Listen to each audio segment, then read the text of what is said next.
क्योंकि मेरे में ऑलरेडी सब कुछ खुल जाएगा। तो यहाँ पे पीडीएफ बहुत से हैं, जैसे कि ये देख पा रहे होगे, बहुत से पीडीएफ हैं जो आपको उपलब्ध हो जाएंगे। ठीक है, यहाँ पे जो पीडीएफ है वो आपको उपलब्ध हो जाएंगे, आपके लिए ही बना गया है। जैसे कि यहाँ पे सामान्य कंप्यूटर व्यवस्था, तो आज जो हम बात करेंगे वो बहुत सारे स्टूडेंट हैं, बहुत सारे लोग हैं, वो कह रहे हैं sir BA BA BEd BA BA BA BA BA BA. मैंने कहा चलो ठीक है, बीए के कुछ ऐसे क्वेश्चन हैं जिनका आंसर सभी को आना बहुत ही ज़रूरी है, क्योंकि यह जो मैं यहाँ पे बताऊँगा ये CU/CT तो में पूछा जाएगा, बट आपको यहाँ पे MPPSC, UPSC और other exam SSC, banking, entrance exam, तो CU/CT में ही याद आता है, प्रवेश परीक्षा। तो ये सब इसी के अंतर्गत पूछे जाएंगे। तो यहाँ पे नोट्स हमारा तैयार हो चुका है, जो कि जिसको नोट्स चाहिए वो नोट्स ले सकता है। चलिए हम यहाँ पे इस लिंक को टच करते हैं, ये वाला को, और इसमें ले लेते हैं कि इसमें क्या आता है। ठीक है, ये कला लिखा है, कला यानी होता है आर्ट, तो ये आर्ट ग्रुप का है। इसको हमने खोला, ओपन किया, और ओपन करने के बाद ये अभी डाउनलोड हो रहा है। ठीक है, ये यहाँ पे ये डाउनलोड हो गया है। अब मतलब कि अब यहाँ पे हम देख पा रहे हैं कुछ ऐसा है। ठीक है, नज़ारा कुछ ऐसा आ रहा है। तो यहाँ पे मैं पहले बता दूँ कि ये मेरा नाम है और यहाँ पे मेरा नंबर भी डला हुआ है, यानी कि प्रवीण पनिका 9752764340 पर आप इस PDF को प्राप्त कर सकते हो मैसेज करके। ठीक है, मुझे मेल करना होगा। PDF को कैसे मिलेगा, मैंने एक वीडियो ऑलरेडी डाला था, उसमें देख लेना। तो चलिए हम स्टार्ट करते हैं, और जो भी कोई दिक्कत होगी तो आप हमसे पूछ लीजिएगा। ठीक है, तो यहाँ पे हम आज इकोनॉमिक्स की बात करेंगे, अर्थशास्त्र की। अर्थशास्त्र में बहुत से ऐसे स्टूडेंट हैं जो बोल रहे थे कि सर कुछ प्रिपरेशन के लिए दीजिए, कुछ प्रिपरेशन के लिए दीजिए, कुछ मटेरियल दीजिए जिसमें से पढ़ाई स्टार्ट कर पाएँ। तो चलिए यहाँ पे हम स्टार्ट कर लेते हैं इसको। तो जैसे कि यहाँ पे आप लोग देख रहे हो, निम्नलिखित में से कौन सी भारतीय अर्थव्यवस्था की संरचना नहीं है? कौन सी नहीं है? संरचना नहीं है। तो ये प्रति व्यक्ति आय, दोस्तों ये बहुत इंपॉर्टेंट है। नंबर 2 की बात करें, वन रिपोर्ट 2003 के अनुसार देश की कितनी प्रति भूमि पर वन पाई जाती है? तो यहाँ पे 20.6%, क्योंकि हर जगह भूमि का ख़त्म हो रहे हैं और जंगल ख़त्म हो रहे हैं, पेड़ पौधे तालाब बन रहे हैं और बगीचे बन रहे हैं, क्रिकेट के ग्राउंड बन रहे हैं, इस वजह से। चलिए तीसरा क्वेश्चन है, वन रिपोर्ट 2003 के अनुसार किस राज्य में सर्वाधिक वन है? तो मध्य प्रदेश में। कहाँ? मध्य प्रदेश में सबसे अधिक वन पाया जाता है।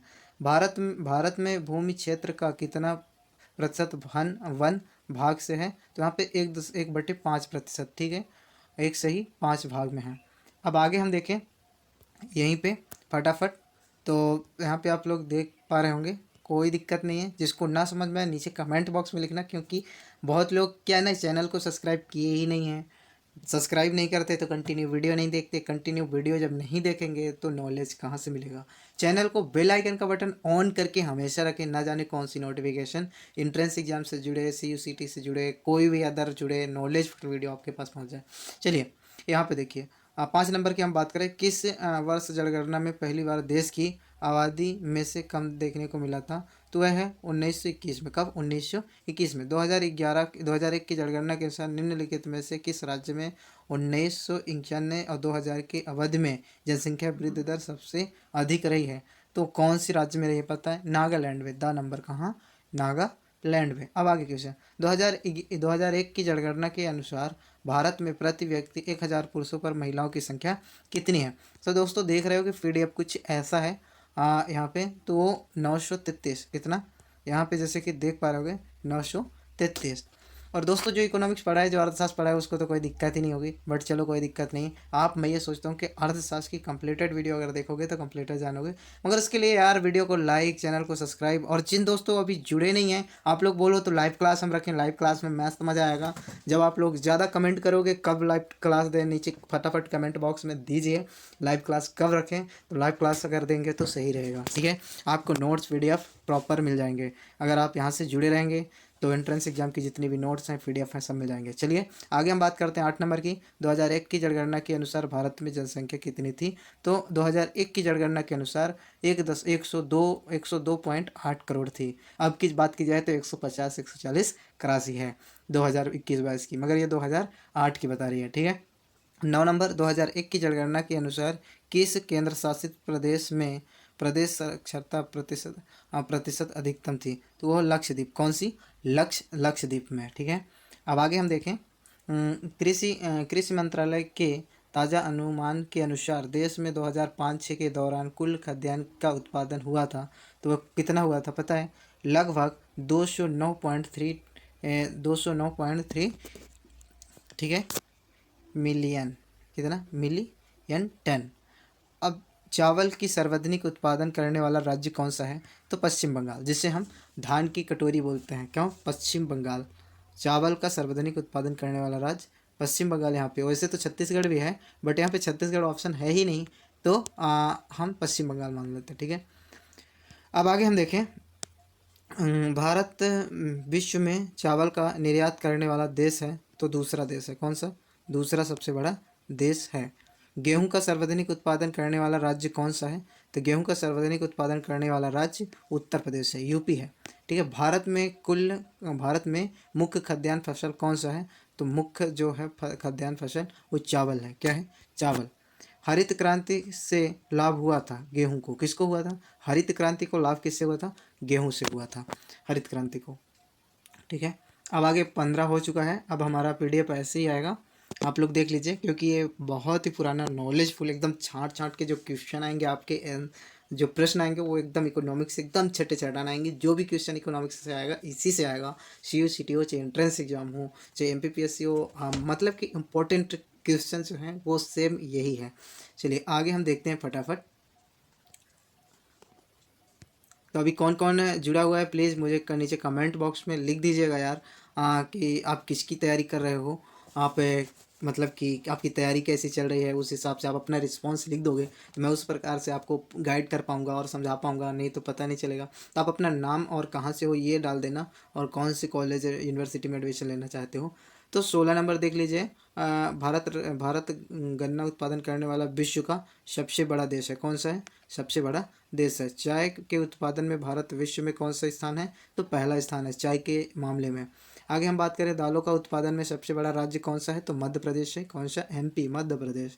ठीक है, लघु एवं मध्यम उपक्रम विकास विरोधी लघु एवं मध्यम इकाई का वर्तमान प्रोसेस होती है, तो 5 करोड़ रुपए। ठीक है, कितने, 5 करोड़ रुपए।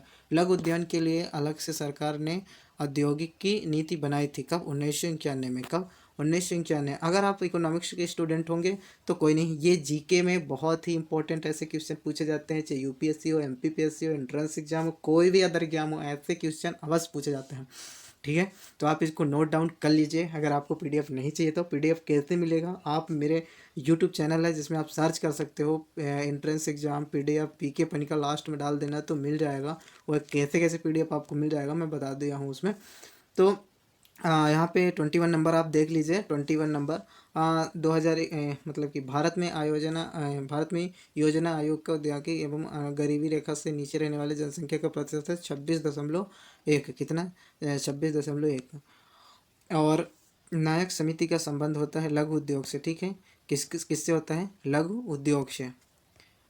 वर्ष 2005-06 में कृषि मंत्रालय के दूसरे अग्रती अनुपात के अनुसार देश में चावल का अनुमानित हुआ था, तो वह 87.9 मिलियन टन, यानी कि 87.9 मिलियन टन।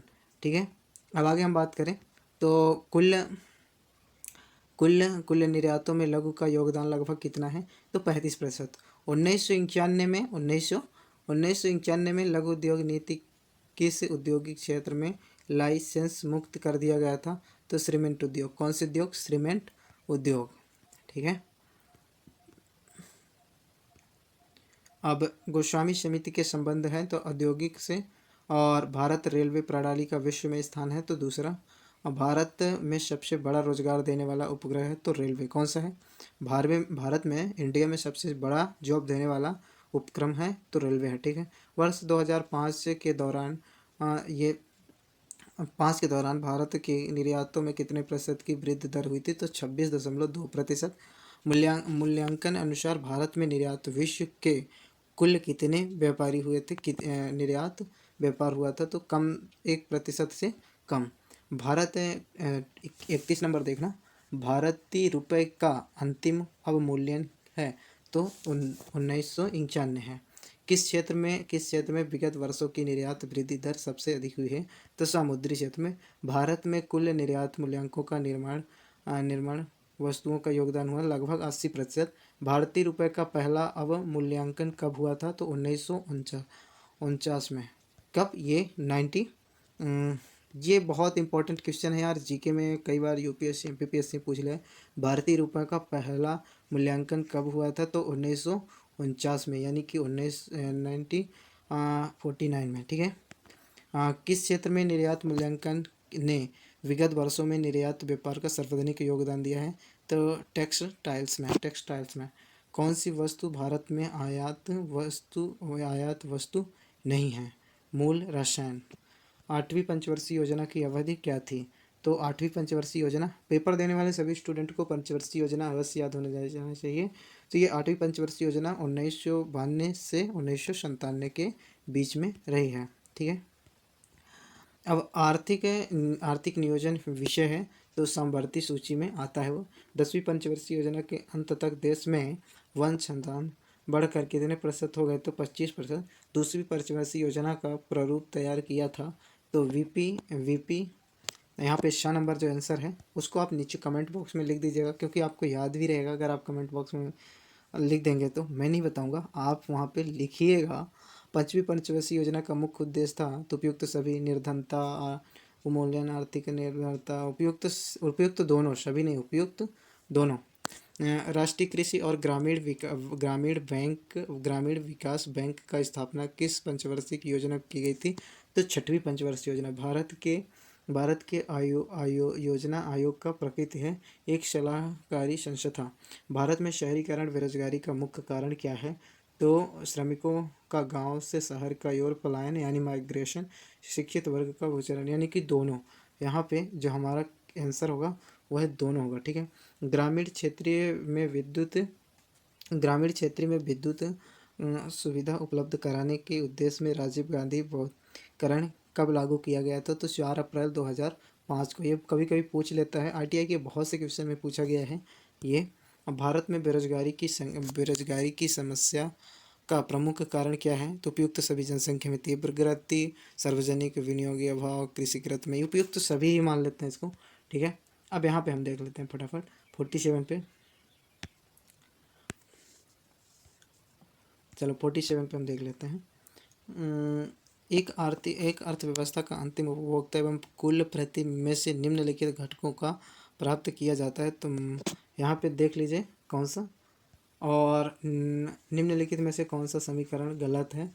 तो ये समीकरण गलत है, क्योंकि आपने पढ़ा होगा डिमांड सप्लाई के अंतर्गत ये सब आते हैं, यानी जीएसटी, एनएनपी, लागत। ठीक है।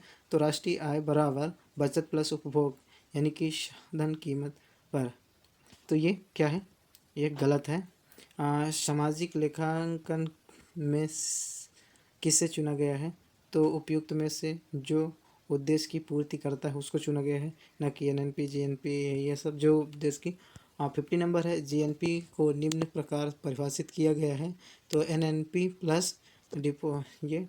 और किस अर्थशास्त्री को राष्ट्रीय आय का परिभाषा उपभोग पर दिया गया है? तो फिशर ने सामाजिक लेख विधि, सामाजिक सोशल इकोनॉमिक्स मेथड किसने प्रतिपादित किया था? रिचर्ड जॉन ने। कौन सा कथन सत्य है? एनएनपी बराबर जीएनपी माइनस घिसावट। ठीक है। यानी कि जो हम लगाते हैं, जैसे टायर होता है, टायर घिस जाता है, उस प्रकार। कौन सा कथन सत्य है? कुल राष्ट्रीय उत्पादन बराबर कुल घरेलू उत्पादन प्लस निर्यात माइनस आयात। तो ये हमारा 54 क्वेश्चन थे। ये 54 क्वेश्चन आई होप कि आप नोट कर लिए होंगे। अगर आपको पीडीएफ चाहिए तो पीडीएफ कैसे मिलेगा, वीडियो में कितना हेल्पफुल रहा? आप, मेरे हिसाब से ये कई बार ये पूछा जाता है ऐसे क्वेश्चन, और ऐसे पीडीएफ नहीं मिलते टोटल इकोनॉमिक्स से संबंधित। तो हम आपको ये पीडीएफ भी प्रोवाइड करा देंगे, बट अभी नहीं कराएंगे।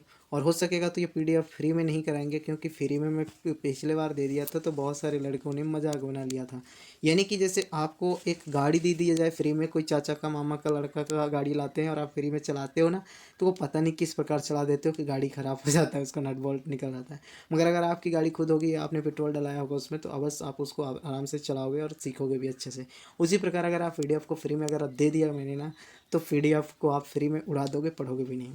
चलिए, तो आई होप कि आपको कुछ समझ में आया होगा। प्लीज़ इस वीडियो को ज़्यादा से ज़्यादा अपने स्टेटस, व्हाट्सअप ग्रुप और टेलीग्राम चैनल पे, हमारा नहीं ज्वाइन किया है तो डिस्क्रिप्शन बॉक्स में जाकर टेलीग्राम चैनल, व्हाट्सअप का चैनल ज्वाइन कर लें, व्हाट्सअप ग्रुप ज्वाइन कर लें। और जो ना समझ में आए प्लीज़ नीचे कमेंट बॉक्स में देख लें या फिर पीछे से बैक कर लें, आपको अवश्य समझ में आ जाएगा। तो वीडियो कैसा लगा, चैनल को हमेशा सब्सक्राइब करके बने रहिएगा, न जाने कब कहाँ से नोटिफिकेशन आपके पास पहुँच जाए।